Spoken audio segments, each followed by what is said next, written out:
Hey, y'all, welcome back. March 12th, 2024. This is the Moneyline Grind. I'm Dame. I got to apologize for a couple of things. One, we're getting this video out pretty late. It's 6:12 Eastern Standard Time. Busy day in the office. And honestly, I didn't like any of the bets that went out there. So what you're going to see today, I hate to say it, but I'm not the most confident in just because these are guys I don't bet on, and some of these bets I don't normally do.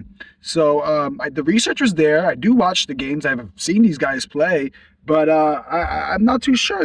We're trying some test runs here because none of the lines look good. I was heavy going to go on that Boston game. I like Porzingis tonight. I thought he was going to have some fresh legs, but he's out. Then I was looking at the over. You could get plus money at the Celtics score 120, but then I heard Jaylen Brown is out, and I'm just like, I don't know. Celtics on the road. We're going to stay away. So we'll get to our three picks, three unique picks. We need some wins after going 1-2 last night. Not very happy about that. We had some tough beats. Let's go over it. Nailed the Pistons bet. Should have put 2 units on it, or should have extended that spread and say Pistons -10. Would have won a ton of money with that. I had a great read, and like I said, I do know the Pistons pretty well, which is interesting because they suck.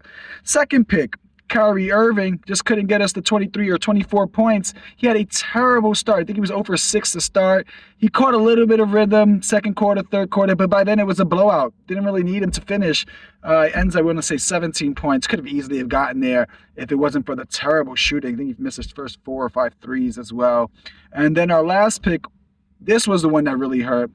Watching the first quarter of the Nuggets, they're up 5. Things are going well. They're up 5, but they have like the momentum in a sense. They're up 5, but they're in very much control of the game. And then there's an defensive rebound that the Nuggets tip into their own basket. And for some reason after that, all hell broke loose. Nuggets missed on the next possession, and came down and gave up a 3-ball.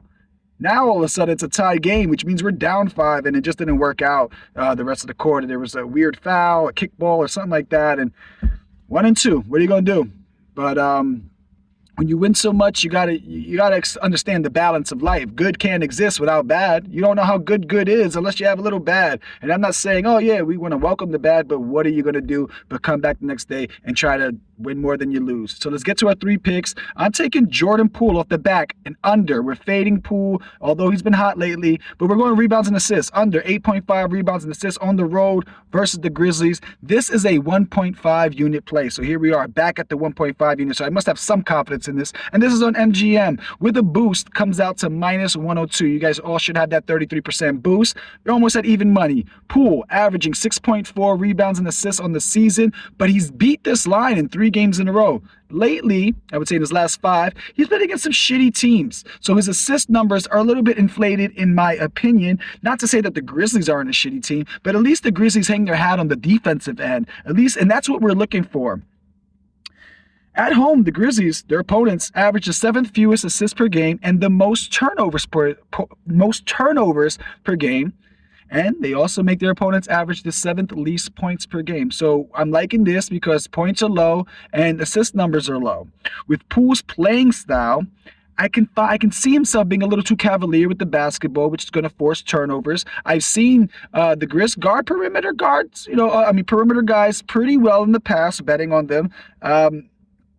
And overall, I think without those assists there, we know he's not going to rebound, but with my luck, he does the James Harden and gets 11 rebounds today.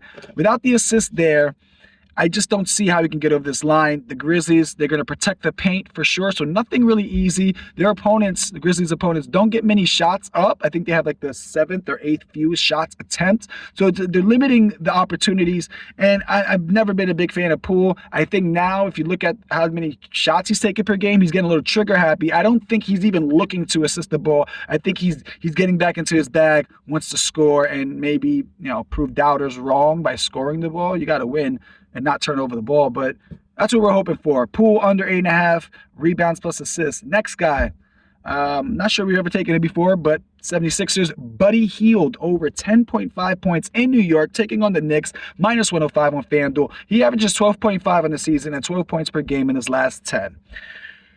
He scored 16 in his last game, which was on Sunday 2 nights ago, and that was against the Knicks in New York. Tonight, Tyrese Maxey comes back. I'm hoping, some people would think that would take away field goal attempts from Hield. But in my opinion, Maxey, he's going to have the ball. He's going to get into the lane. The Knicks are going to try to limit the paint scoring. Hopefully the help defense comes and Maxey gets some open looks, because with open looks, the guy can score. I'm thinking the Sixers move the ball a little bit better than they did on Sunday, where they didn't even crack 80 points. Maxey's the guy who's going to create a lot of attention. He's going to create help defense situations. If they move the ball, which is what you have to do against a really good defensive team, Hield should get a couple of threes. The line is 2.5. If he gets 2 threes, a couple fast shots, we're in the money. I like that pick a lot, but he wasn't our thumbnail player.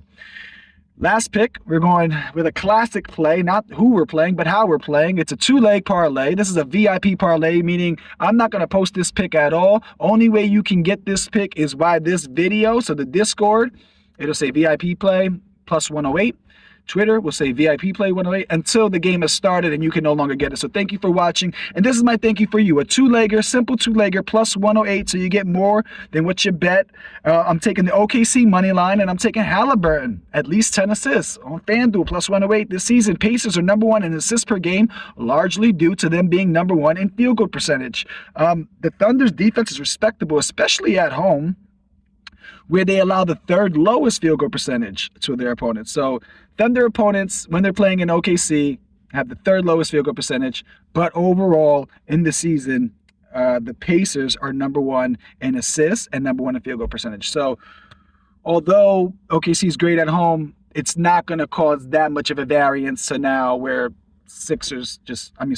where the Pacers can't score the ball. They play at a fast pace. Both teams play at a fast pace, and Vegas sees this game to score over 240 points. I think it was like 243 at this time because of this fast pace. I don't think the score will go that high, but this means there's going to be plenty of opportunities. There's a lot of usage there. Halliburton hasn't been as good since the All-Star break. Last couple of games, look to pick it up. Those are my 3 plays. That's all I got for you. We are 1-2 yesterday. We went 2-1 before.